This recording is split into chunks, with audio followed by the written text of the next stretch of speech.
Large-scale events are taking place off the coast of the Red Sea. The USS Carney destroyed 14 attack drones launched from the Houthi rebel-controlled areas of Yemen.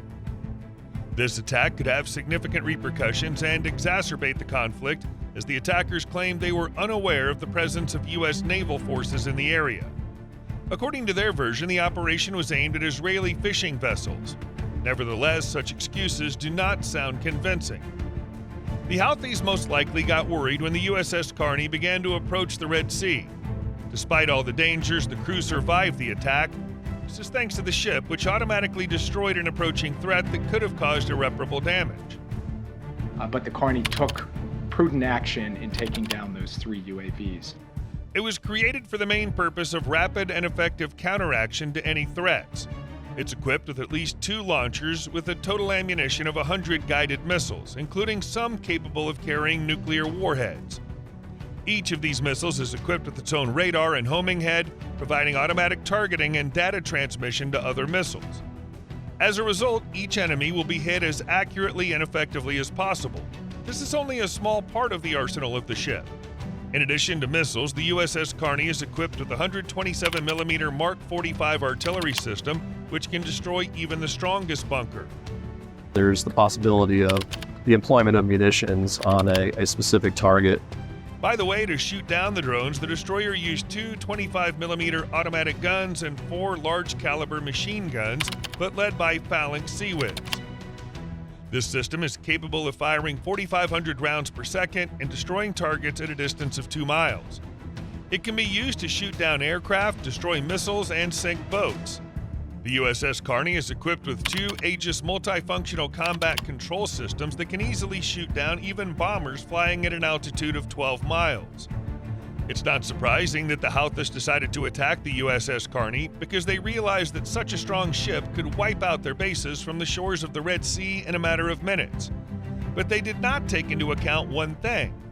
Following the USS Carney, another ship called the USS Laboon headed north to the Red Sea to conduct maritime security operations. The USS Laboon is the 8th ship of the Arleigh Burke class. It differs from its predecessor not only in design, but also in the presence of special weapons, underwater mines. If you think that these weapons are weaker than missiles, you're wrong. Mines on land have never really left the category of auxiliary weapons, even in their heyday. However, the situation at sea is quite different.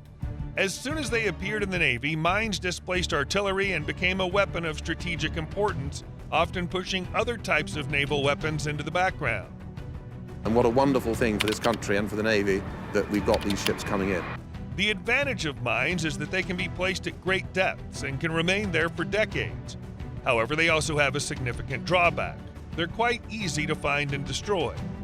But for Houthi ships, the USS Laboon can pose a huge threat. They were even going to send their ships to attack, but they were beaten to the punch by Great Britain and France, which sent their frigates to help the United States. The French Languedoc frigates are among the most powerful and multi-purpose warships in the world and are widely used by the Navy. I name this ship Daring. May God bless her and all who sail in her. They can be equipped with the Aegis system, which combines a modern target detection and acquisition system, as well as SM-2 and SM-6 missile systems that can easily deal with enemy aircraft at a distance of 220 miles. It was this system that allowed the frigate to fight off the drone attack that it suffered together with the USS Carney. The Languedoc also has the means to search for and attack submarines, including deep-sea torpedoes. But the most impressive feature is the ability to attack ground targets with guided missiles with an incredible range of 990 miles. The missile is capable of carrying any type of warhead, from a high explosive to a cluster munition, so it's an extremely dangerous, long-range, and versatile weapon. Together with the Languedoc frigate, the British Royal Navy destroyer HMS Diamond joined the strike group that arrived to help the United States. This is the main type of British destroyers. They're capable of defeating an entire enemy army using SM-2 and SM-6 systems, as well as Harpoon anti-ship missiles that can destroy enemy ships at a distance of 250 miles. The unique function of the Harpoon missile is an extremely high maneuverability and ability to fly at an altitude of about 16 feet above sea level. Such a missile is almost impossible to shoot down with other missiles, as the enemy can only use machine guns to defend itself. Almost the same functions are carried out by a German warship that's going to be sent to the southern part of the Red Sea for joint operations with Western partners. This cooperation should help protect commercial shipping from attacks by Yemeni Houthis. In addition, a U.S. Navy carrier strike group led by the nuclear-powered aircraft carrier USS Dwight Eisenhower arrived in the Gulf of Aden to support U.S. forces in response to the attacks of the Houthis. They can address a full range of security challenges. The main idea of an aircraft carrier is not its incredible size or powerful guns, but rather the fighters on deck. Here you can see the latest F-22 Raptor along with the F-35 Lightning II, which are considered the best fighters of the fifth generation, and the B-21 Raider, which is a deadly stealth bomber with nuclear weapons. And even a fleet of huge drones like the Global Hawk, which can scout millions of square feet of territory at an altitude of 12 miles. Moreover, they can cooperate with satellites, receiving information about each enemy on the battlefield. And speaking of which, according to the images of the European Space Agency's Sentinel-2 satellite, the Dwight Eisenhower aircraft carrier is already 116 miles away from the Strait to the Red Sea. This means only one thing. The presence of such a fleet in the Mediterranean Sea should create a reliable support for Israel in the war with the enemy, and will also serve as a deterrent against the development of a conflict outside the state. Having combined the abilities of the Dwight Eisenhower and its drones, as well as adding the striking power of the USS Carney and the defensive systems of the USS Laboon, it'll perhaps be the best set of ships to destroy the enemy. Now the Houthis will have to think twice before launching reckless attacks again. The most massive maritime conflict in the last decade is happening right now. The UK warships attacked the Chinese Coast Guard in the South China Sea. 2 Royal Navy warships patrolling the sea suddenly attacked the Chinese Coast Guard, threatening to sink any vessel that continues to threaten Philippine ships. These actions were provoked by a recent incident involving Chinese aggression against the Philippines.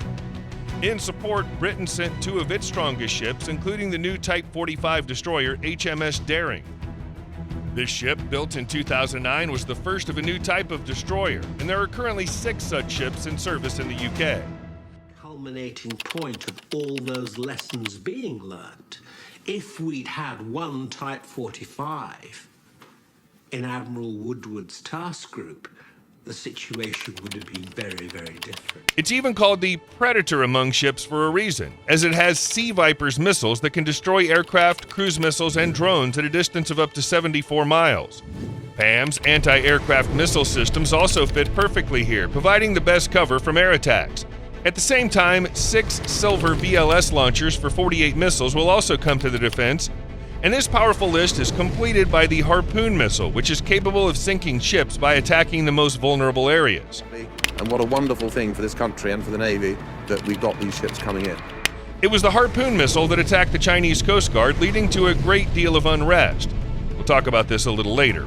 But first, let's move to another part of the sea where a Japanese Coast Guard helicopter attacked Chinese ships. A UH-60 Black Hawk pilot spotted 87 Chinese fishing vessels entering the territory of Miyako Island. You might think, what's wrong with that? However, this water area is located in the exclusive economic zone of Japan. The Coast Guard sent a UH-60 Black Hawk helicopter to intercept the vessels and ordered them to leave the area. When the boats ignored the warning, the helicopter fired several warning shots in the air. We can say that Chinese fishermen are lucky because the UH-60 Black Hawk is a really powerful weapon manufactured by the U.S. Sikorsky Aircraft Company. It'll give you every bit of the performance that it's supposed to and just a little bit more. It's mainly designed to transport cargo and troops, but it also carries a serious weapon. The helicopter is famous for its survivability thanks to 2 General Electric engines with a capacity of 1,620 horsepower each. In the case of a fault in one engine, the Black Hawk can continue to fly on the other. The same engines are responsible for a high payload of up to 24,000 pounds. Among all the cargo, weapons stand out, which can be adapted to the needs. For example, 2 6-barreled M134 machine guns or larger Gatling guns can be installed in the cockpit. AGM-114 Hellfire guided missiles against ground targets or FIM-92 missiles against air targets are mounted on external suspensions. There are 2 sets of controls, and for all intents and purposes, they're exact duplicates of each other. The Black Hawk is really a great helicopter, but China was trying to get another one cunningly.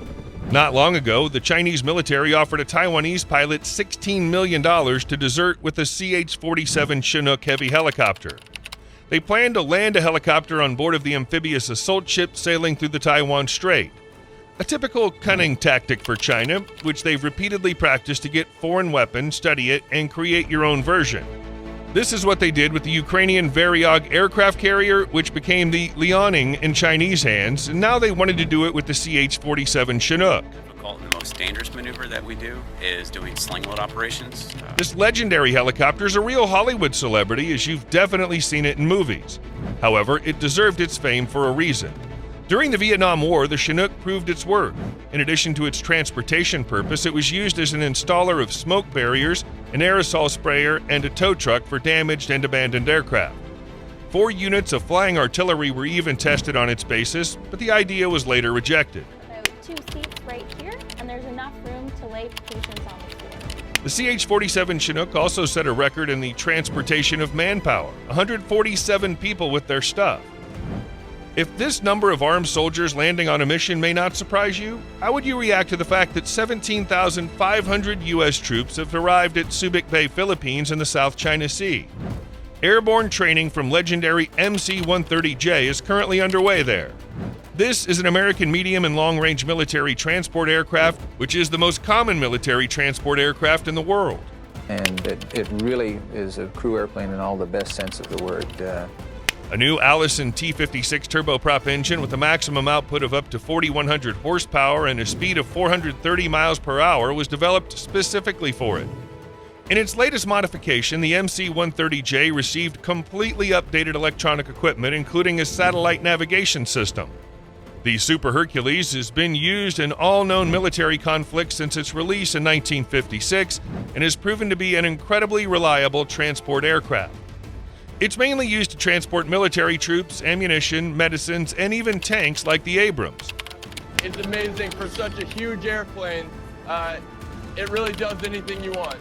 By the way, in addition to the U.S.-Philippine paratroopers conducting joint exercises, the Hercules also delivered equipment, including the Avenger air defense system, along with the FIM-92 Stinger surface-to-air missile.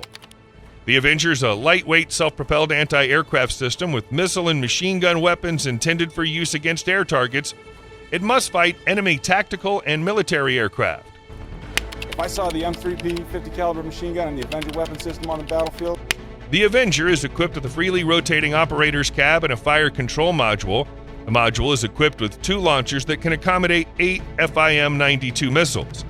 This is a single-stage solid fuel missile with an infrared homing head that works on a fire-and-forget basis. Despite its compact size, the FIM-92 is very agile. Its flight speed reaches 2,460 feet per second, and its range is 2 miles. The Avenger system first came to notoriety when it was used to protect the Pentagon.